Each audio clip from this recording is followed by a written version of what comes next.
Hi mga ka-Birch sa social media. Ipapakita ko sa inyo ang tubig mula sa punong kahoy. Itong kahoy na to, klase ng kahoy na to, ay tinatawag na birch tree. Mga ilan din ito sa paligid namin. Yan. Mga puti yung puno niya. Tsaka morning dito, mga 8 o'clock, maririnig mo yung mga huni ng ibon. Ayan, tanggalin natin. Ito yung container na paglagyan ko. Tapon mo natin yung tira. Ayan.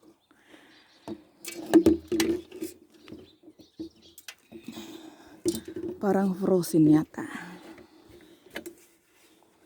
Ayan, tanggalin mo natin. Tapos ibalik natin maya-maya. Parang huminto ang pag-aagos eh. Na-frozen siya eh. Ayan, na-frozen. Kaya pala huminto yung agos. Pero maya-maya pag maganda yung weather, i-try natin ulit.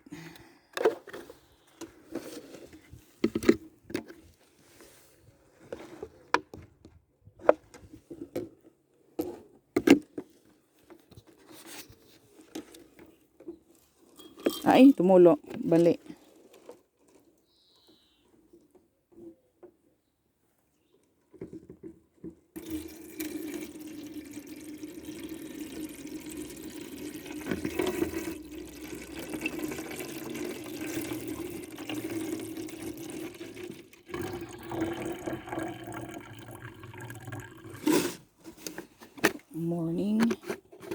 Morning water. Galing sa birch tree. Ayan, sana hindi ito mahulog. Tapos, ito yung isa. Ano to, mga 4 hours to. Ay, hindi pala. Yeah, around 7 hours, I think. Frozen din ang ilalim.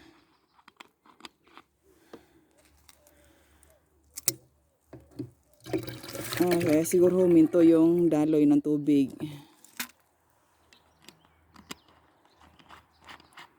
Tapos punta tayo sa kabila.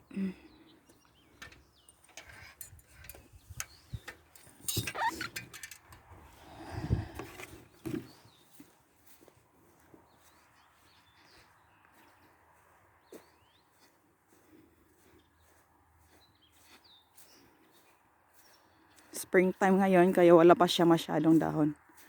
Eh, kasi sibol pa lang. Ito yon. Tapos meron akong minamarkot. Meron akong minamarkot to na yon. Sana maging successful. Sobrang pressure ng tubig na binibigay ng sanga. Ayun, may minamarkot din ako doon.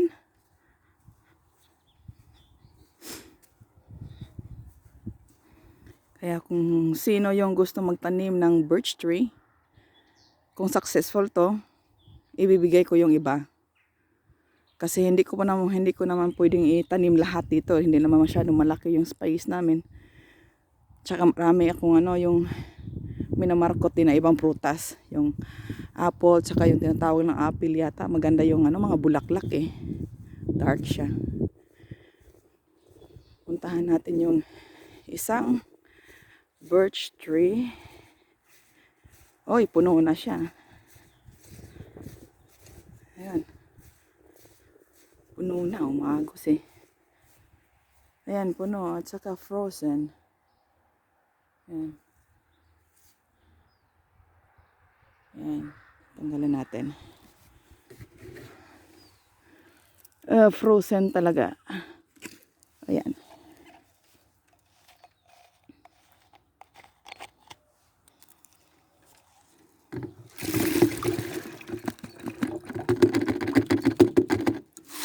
Ito ang iinumin ko araw-araw. Parang yung lasa niya, parang yung mild na yung coconut juice. Ayan.